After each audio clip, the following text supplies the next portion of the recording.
Hi, good morning, everyone. Welcome back to the series of All About English. WEND, wend அப்படின்னு ஒரு verb. ஒன்றும் இல்லை, உன் வழியை பார்த்துக்க நீ அப்படின்னு சொல்லுவோம்ல, அதுக்கு தான் அந்த வெண்டுங்கிற அந்த வார்த்தையை பயன்படுறது. To proceed, move, travel slowly தான் அதனுடைய மீனிங். ப்ரொசீட்னா அப்படி நகர்ந்துட்டு போகிறது, அதில் மூவ் ஆகிட்டே போகிறது.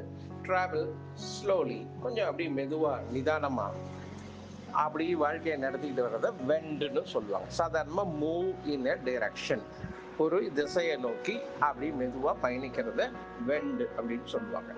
இப்போ உதாரணத்துக்கு, the thieves then wended their way through the dark back streets to the docks. டாக்ஸ்ன்னா இந்த கப்பலுக்கு சரக்கேற்றுற இடத்த வந்து டாக்ஸ்ன்னு பெரும்பாலும் சொல்லுவாங்க.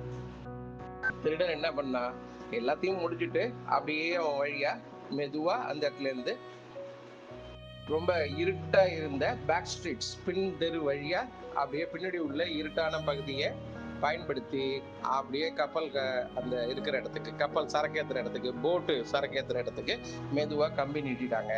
அப்படி இந்த கம்பி நீட்டிட்டாங்கிறதையும் வெண்டுன்னு இந்த இடத்துல சொல்லலாம்.